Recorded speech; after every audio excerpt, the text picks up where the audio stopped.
என்னை படைத்தது, உணவு என்னை வளர்த்தது.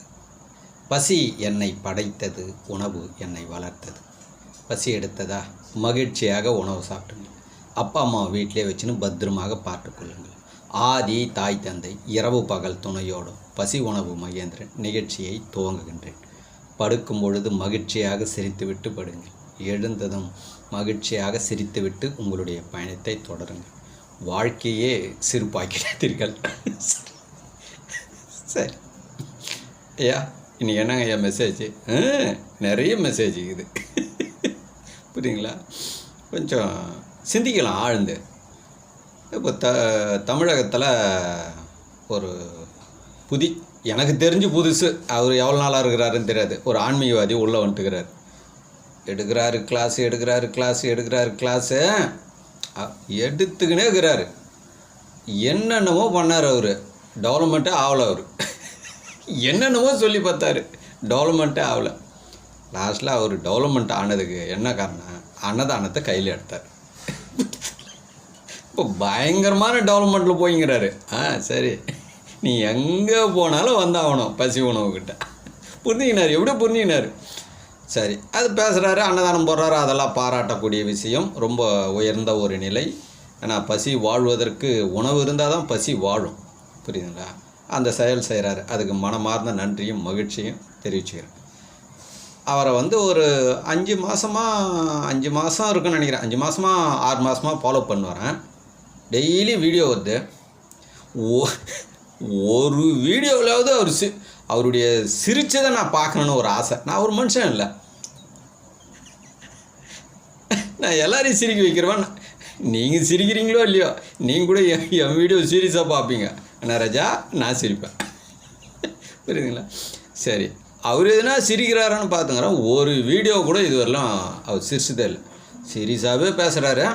என்ன ஒன்று, இப்போ பெரிய பெரிய ஆளுங்களாம் வந்துட்டாருங்க. ஒரு 5 மாதத்துக்கு முன்னாடி சாதாரணமாக இருந்தார், பெரிய பெரிய சேனலில் வரமாட்டார். இப்போ பார்த்தா பெரிய பெரிய சேனல்லாம் வராரு. என்ன வர்றவங்க கேள்வி கேட்குறாங்க, அவர் இஷ்டத்துக்கு அடித்து தள்ளுறார். புதுசாக ஒன்று கண்டுபிடிச்சிட்டாரு. இப்போ நிறைய பேர் இந்த ஒரு 5000 வருஷத்தில் புதுசாக கண்டுபிடிச்சாங்க பாருங்க, புதுசாக கடவுளை கண்டுபிடிச்சாங்க. அது மாதிரி அவர் ஒன்று புதுசாக கண்டுபிடிச்சி இஷ்டத்துக்கும் பேசுகிறாரு அவர் பாட்டுன்னு. நானும் எதுனா ஒரு மெசேஜ் சொல்கிறாரா, எதுனா ஒன்றா என்னென்னமோ பேசுகிறாரு. ஒன்றும் இல்லை, ஒன்றுத்தில் சக்ஸஸ் என்னென்னா அன்னதானத்தில் சக்ஸஸ், புரியுதுங்களா? அதில் இது எந்த ஒரு கருத்தும் இதுவரையிலும் அவர் சொன்ன மாதிரி இல்லை. ஏதோ பேசுகிறாரு. இதெல்லாம் காரணம் என்ன தெரியுமா? நம்ம ஏமாலியாகிறதால தான் அவங்கள அது மாதிரி பேசிக்கிறாங்க, புரியுதுங்களா? தெளிந்தோம்னு வச்சுக்கோங்க, ஒன்றுமே அவங்க கிளாஸ் எடுக்க முடியாது. அவங்க டெவலப்மெண்ட் ஆகிறதுக்காக நம்மளை பயன்படுத்திக்கிறாங்க, புரியுதுங்களா? இதில் ஒரு குரூப்பே போய் பின்னாடி விழும். அதுமாரி எதுனா பின்னாடி வரலான்னு நினைக்காதீங்க, வாய்ப்பே கிடையாது. அது மாதிரிலாம் வாழ்க்கையில் பசிக்கும் உணவுக்கும் கோவில் கட்டினா கட்டி முடிச்சிட்டேன், கல்வெட்டு போட்டேன், தமிழர் வேளாண்மை ஞானபிரகாஷ் ஐயா வச்சு திறப்புழா பண்ணியாச்சு. அதுக்கு உறுதுணையாகவும் ஆறுயிர் தோழர் இளங்கோ ஐயாவும் திறந்து வச்சுட்டாங்க. என் கடமை முடிஞ்சு போச்சு. ஒரு 3.5 லட்ச ரூபா செலவு பண்ணி இப்போ கட்டிக்கிறேன். இன்னும் ஒரு 1.5 லட்ச ரூபா இருக்குது, லைஃப்பில் கட்டுருவேன். அவ்வளோதான், இவ்வளோதான். 5 லட்சம் அவ்வளோதான் நம்ம ஆசிரமம். அதுக்கு மேலே பெருசாலாம் நான் கட்ட மாட்டேன். பெரிய பெரிய ஆள் கூப்பிட்டா நான் போகவே மாட்டேன், வரவே மாட்டேன். ஏன்னா நான் யாரையும் ஏமாற்ற மாட்டேன், என்னை யாரும் ஏமாற்ற முடியாது, புரியுதுங்களா? நீங்களாம் கெட்ட வந்தீங்கன்னா நான் கேட்குற கேள்விக்கே பதில் சொல்ல முடியாது, புரியுதுங்களா? ஒரே வார்த்தையில் முடிச்சிடுவேன். ஐயா, 1000 குருநாதர் இருக்கிறாங்க, 1000 கடவுள் இருக்கிறாங்க. எந்த கடவுள் உண்மையான கடவுள், எந்த குருநாதர் உண்மையான குருநாதர்? இப்போ உங்களையே கேட்குறேன், நீங்கள் பதில் சொல்லுங்கள் பார்க்கலாம். யார் தான் உண்மையை பேசுகிறீங்க? ஆளுக்கு படிச்சுக்கிட்டே எதுனா ஏதோ ஒன்று சொல்லி கிடக்கிறீங்க. கிழக்கிறத மேலுக்கு ஏற்றுறேன், மேலே இருக்கிறத கீழுக்கு இறக்குறேன். அது ஆட்டோமேட்டிக்காக இறங்கிந்தாங்க இருக்குது. வாயில் சோறு போட்டோம்னா ஆட்டோமேட்டிக்காக கீழே இறங்கிந்தாங்க இருக்குது. வாயில் தண்ணி ஊற்றணும்னு வச்சுக்கோ, கீழே இறங்கிந்தாங்க இருக்குது. ஏன்னா புதுசாக என்னவோ சொல்லி கிடக்குறீங்க. ஒரு சிலர், ஐயா நீங்கள் புதுசு. ராஜா, நான் புதுசு சொல்லலை, நான் தான் பழசு சொல்கிறேன். நீ புதுசையே கேட்டு புரியுதா? எல்லாத்தையும் புதுசுன்ற எந்த இதை நான் கண்டுபிடிக்கவே இல்லை, இருக்கிறத சொல்லிங்கிறேன். பசியை நானாக கண்டுபிடிச்சேன், புரியுதுங்களா? அது இருக்குது. அதெல்லாம் கொஞ்சம் ஆழ்ந்து சிந்தித்து, புரியுதுங்களா? நீங்கள் என்ன செயல் செய்கிறீர்களோ அதற்கு ஏற்றவாறு உங்களுடைய பிள்ளைகளும் பேரப்பிள்ளைகளும் கொள்ளு பேரனும் வாழ்வார்கள்.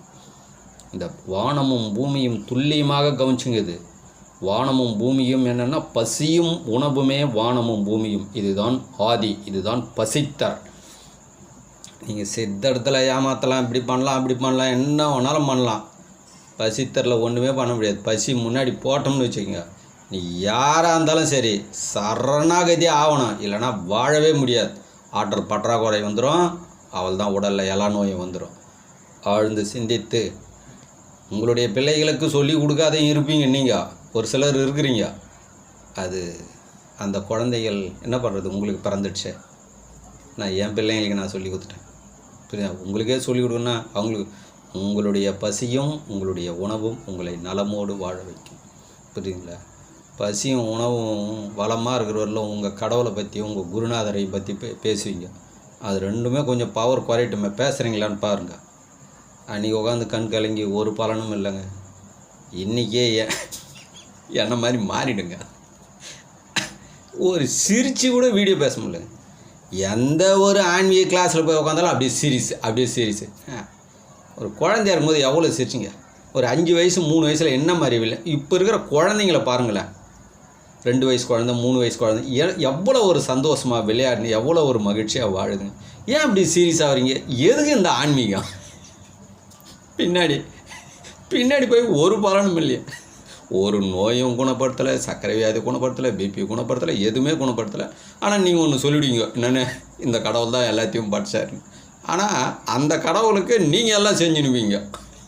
அவர் இல்லாதப்பட்டவர், நீங்கள் வசதியான ஆள். ஆழ்ந்து சிந்திங்க, புரியுங்களா? உங்களை துல்லியமாக என்னால் கவனிக்க முடியாது, ஆனால் உங்களை துல்லியமாக பிரபஞ்சகமும் பூமியும் கவனிக்கும். இதுதான் பிரபஞ்சகம் என்பது பசி, பூமி என்பது வானம். ஒரே ஒன்று, பிற்காலத்தில் எல்லோரும் இப்போ உங்களுக்கெல்லாம் வந்து தவம்னு சொன்னால் தான் தெரியும்.